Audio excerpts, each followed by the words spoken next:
훅 인터뷰 이어가겠습니다. 재보궐선거에서 승기를 잡은 민주당, 국민의 마음을 얻을 수 있을까요? 민생 경쟁에서 존재감 보일 수 있을까요? 친명 비명 갈등 봉합하고 단결해 나갈 수 있을까요? 두루두루 물어보겠습니다. 박용진 더불어민주당 의원, 안녕하세요. 예, 안녕하세요. 박용진입니다. 네. 자, 박용진 하면 자타공인 국감 스타인데요. 유치원 3법도 있었고요. 또 삼성을 벌벌 떨게 했던 기억도 납니다. 이번 국감에선 어떤 부분 집중하고 있습니까? 제가 지금 법사위에 와 있잖아요. 예. 그래서 검찰의 특활비 관련 건, 그리고 사법개혁과 관련해서요. 그냥 검찰개혁뿐만이 아니라 네. 사법부의 여러 제도들을 개선시키기 위해 노력하고 있는데, 네. 특히나 이번에 참고인으로 채택됐던 부산 돌려차기 피해자 예. 그의 참고인으로 직접 출석을 하셔서 공판 기록 열람을 피해자들에게 적극적으로 좀 제공할 수 있도록 하는 재판부의 어떤 관련 제도 개선 네. 쪽으로 공감을 좀 끌어낸 것도 아주 의미 있게 생각하고 있습니다. 네, 피해자가 재판 기록 봐야죠. 볼 수 있어야죠. 그렇습니다. 네. 뭐 그런 걸 다 차단하고 오히려 재판부가 민사소송에서 받아보세요, 이렇게 안내를 했다는 거 아니에요. 그래서 피해자가 그렇게 하다가 오히려 가해자가 그 피해자의 신상 정보를 확인하게 하는 그런 어처구니없는 일이 벌어졌던 겁니다. 네. 한동훈 법무부 장관과 이렇게 질의응답을 하게 되는데요. 네. 이 국감장에서 만나보면 어떻습니까? 이제 국회의원들은 주로 이제 비판을 하더라도 그 네. 비판의 결과로 제도 개선, 네. 그리고 법령 규정을 이제 바꾸는 거, 법 개정, 이렇게를 목표를 하고서 가는데, 네. 한동훈 장관은 검찰에 대한 비판 혹은 자신에 대한 비판을 개인에 대한 말싸움으로 자꾸 받아들이기도 해요. 네. 그래서 얼마 전에도 제가 신원보증과 관련된 이제 법무부의 예규, 네. 검찰의 예규를 바꾸지 않아서 롤스로이스남 같은 사태에서도 느닷없는 신원보증으로 이런 무거운 중재인을 풀어주게 되는 일이 벌어지지 않았느냐. 네. 그럼 그 관련 규정을 바꾸고 가면 되는데, 한동훈 장관하고 입씨름하다 시간 다 보내버리는 경우가 있었거든요. 아, 그래요? 다행히 보니까 이제 검찰에서는 박용진하고 한동훈은 입씨름하고 싸워도 자신들이 들여다보니까 이게 낡은 규정이 있었던 거예요. 그래서 그거를 바꾸겠다고 저희한테 연락이 왔고, 최종적으로 이제 개정하는 걸로 확인을 제가 했습니다. 그렇습니까? 한동훈 장관과 민주당 의원들이 이렇게 만나서 설전을 자주 벌이는데요. 네.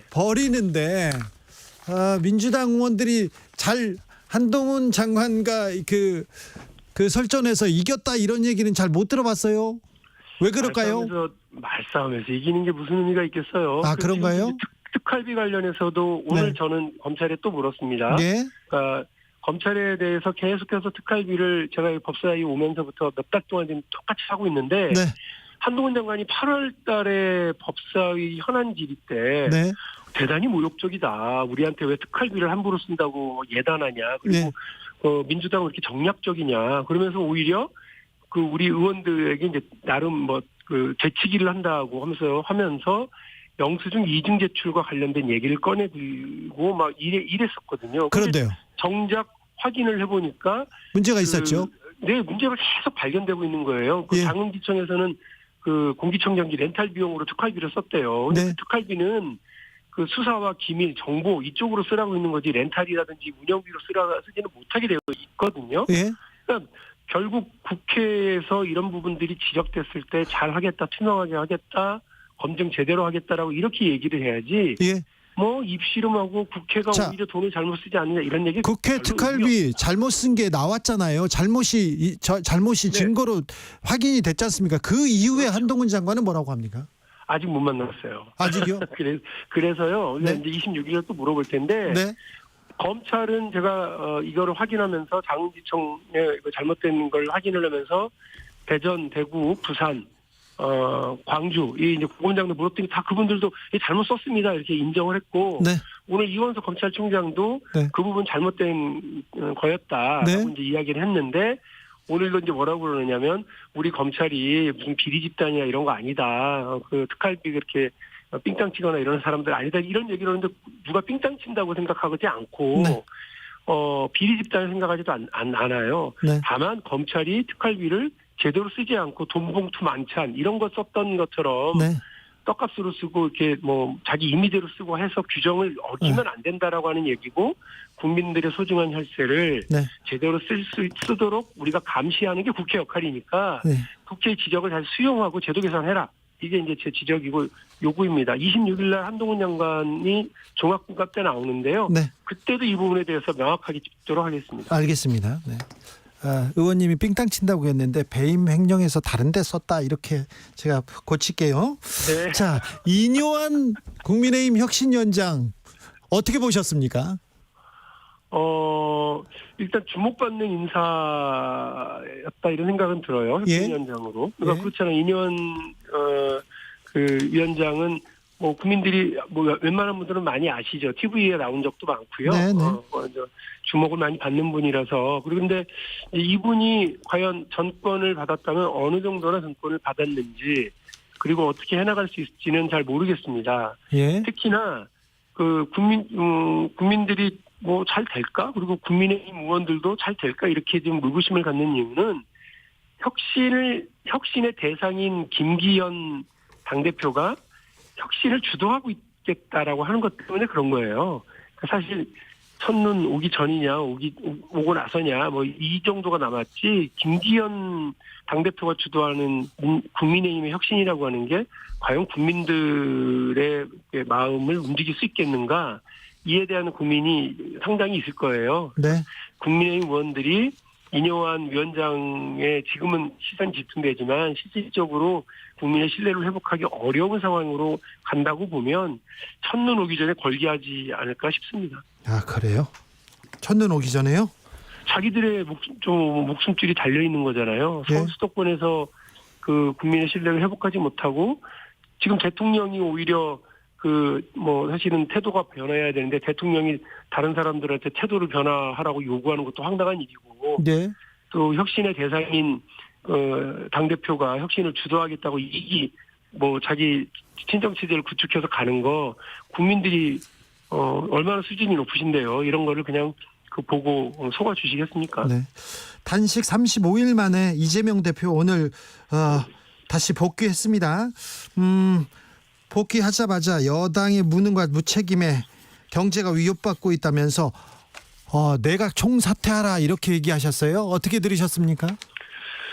당대표의 복귀 일성으로 네.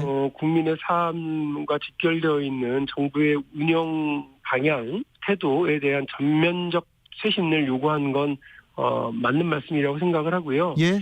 지금부터 민주당은 이번 총선의 승리에 모든 걸 걸어야 된다고 생각합니다. 예. 그 선거에서 총선에서 이겨야 실질적인 그 국정 운영의 변화를 저희가 끌어낼 수 있고 더 나아가서는 민주당이 다음 정권을 찾아올 수 있겠구나.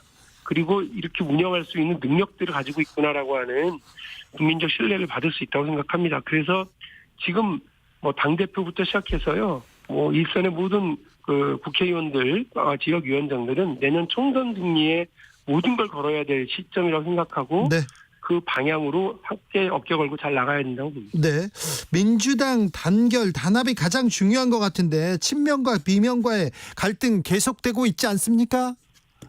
오늘 대표께서도 최대 어떤 갈등 문제 중에 하나라고 하는 이른바 가결파 색출 그리고 그에 대한 징계 이런 논란을 더 이상 하지 말자고 제안을 한 걸로 들었고요. 네.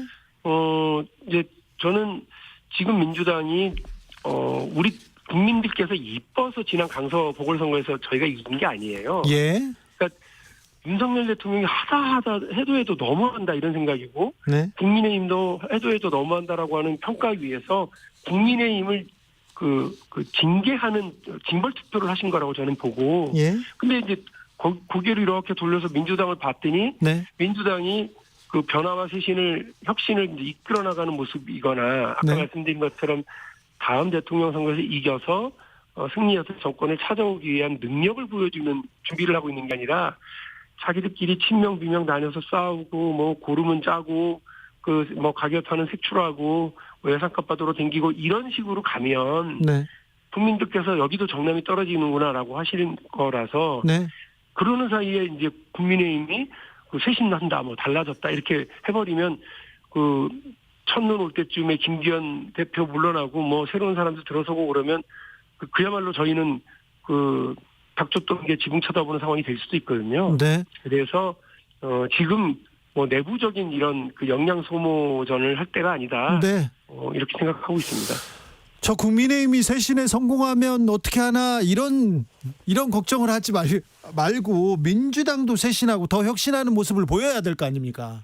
그렇습니다. 저도 그 말씀을 드린 거고요. 네. 지금 민주당은 선거에서 승리할 수 있다. 다음 대통령 선거를 찾아오기 위해서 네. 경제와 안보에서 정말 유능하구나. 네. 이런 걸 보여주기 위해서요.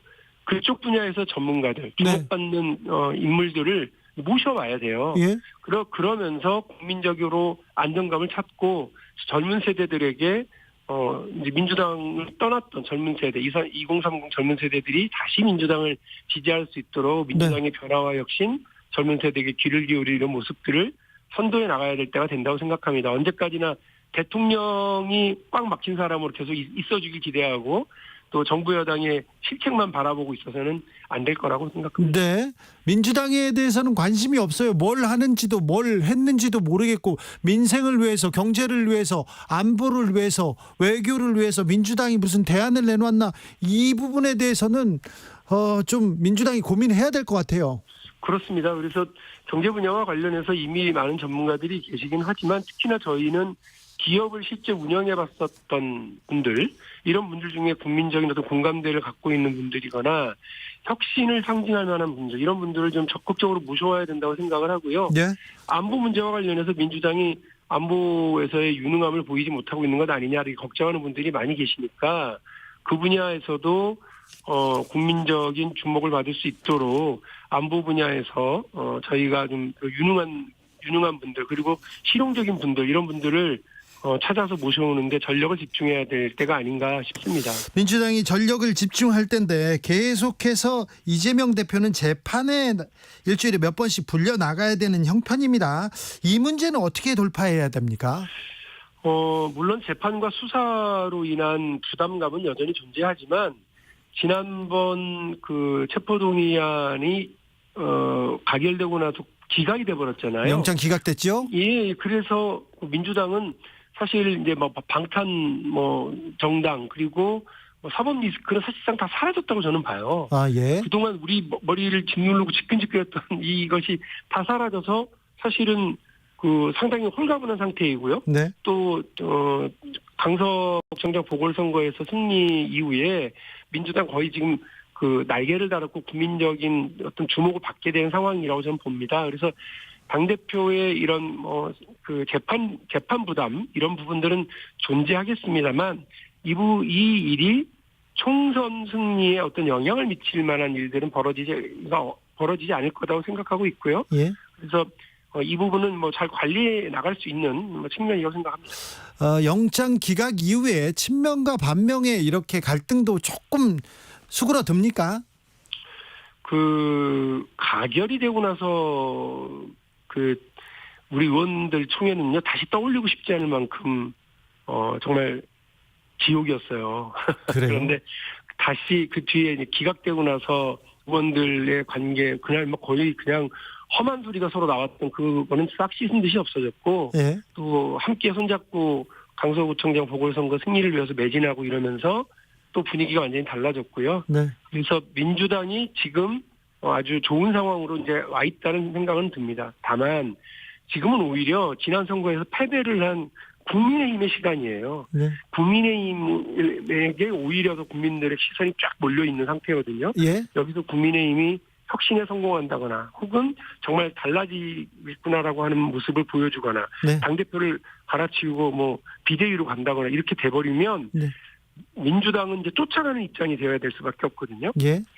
그래서 지금 오히려 이 시기가 안정감을 좀 되찾은 이 시기가 민주당이 쇄신하고 달라지는 모습을 국민들에게 선제적으로 보여줄 수 있는 네. 타이밍이 아닐까 하는 게 제 생각입니다. 그렇습니다. 민주당이 잘하는 모습, 민주당이 유능한 모습을 보여주고 국민들한테 판단을 받아야죠. 왜 국민의힘이 잘하는지 못하는 거 반대급부만 노려서는 안 됩니다. 네. 자, 김한길 전 의원이 지금 국민통합위원장입니다. 김한길 역할론이 계속 나오고 있습니다. 이 부분은 어떻게 보세요? 이 부분도 마찬가지예요. 이제 김기현으로는 안 된다라고 하는 인식 때문에 그렇습니다. 대통령이 선거를 주도하고 공천을 주도하면 이렇게 폭삭 망할 수 있구나. 이걸 이제 확인한 거 아니에요. 예? 그런데 대통령하고 거의 이렇게 직결되어 있고 대통령의 그 출장 수장 정도로 인식되고 있는 김기현 대표 체제가 계속 가게 되면 어렵지 않을까. 이런 인식들이 있기 때문에 김한길 역할론, 김한길 신당론 이런 것들이 나오는 것 아닌가 싶고요. 예? 그래서 이 모든 게 다 김기현 대표의 한계 때문에 나오는 거라는 걸 모두가 다 알고 있죠. 네. 그러니까 자꾸 이제 한동훈 차출설 이런 얘기도 나오는 거 아니겠습니까? 예. 한동훈 차출설은 의원님은 어떻게 보세요? 저는 대단한 사람인 것 같고 대단한 게 있는 것처럼 지금은 보이지만요.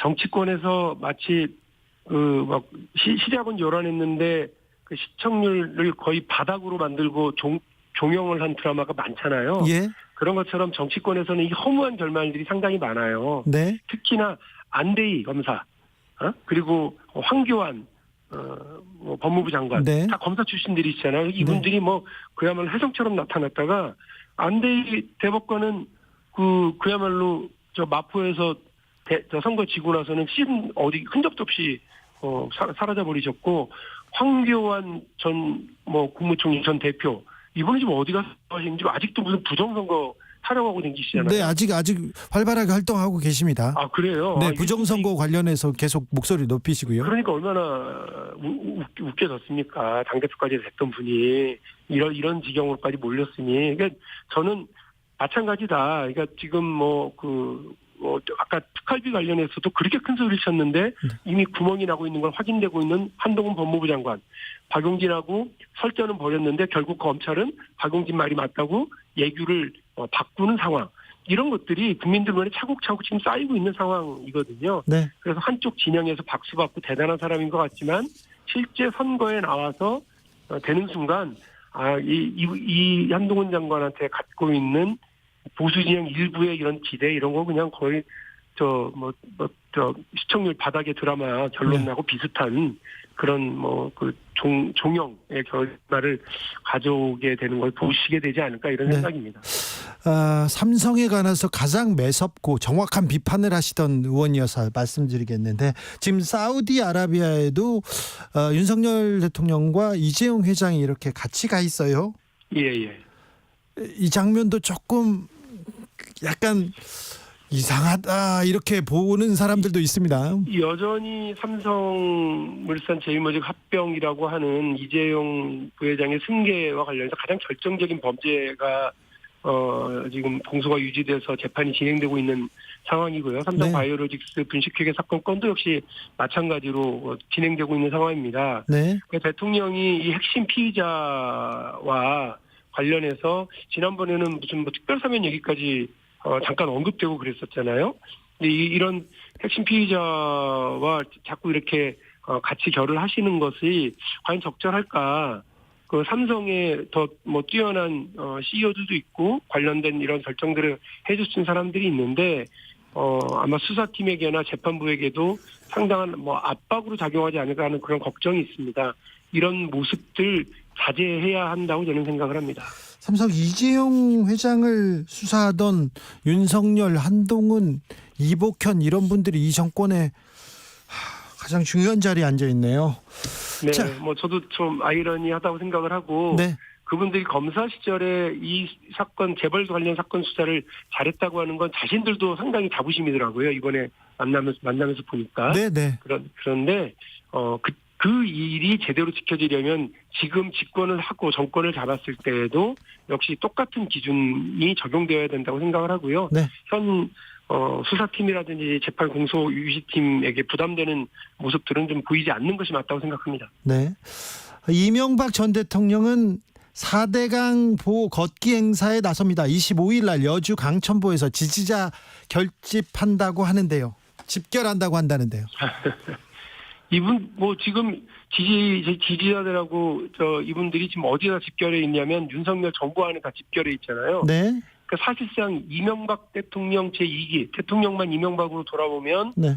이전 2008년에 집권을 했죠. 2008년에 집권한 이명박 후보와 전혀 그 차이점을 찾아볼 수 없을 정도로 그때 그 인사들이 다시 올드보이들이 돌아와서 하고 계시는데 역시 이분도 특별 그 사면복권을 받았습니다만 지금 저렇게 어깨에 힘주고 다니실 상황이 아닙니다. 이런 상황을 열춘해내는 것이 바로 윤석열 정부예요. 윤석열 정부가 본인이 수사하고 본인이 사면하고 또 본인이 수사했었던 그 정권의 올드보이들을 다시 중요 요직에 앉히는 이런 해괴한 상황을 가져가게 되면 강서구청장 선거가 똑같았잖아요.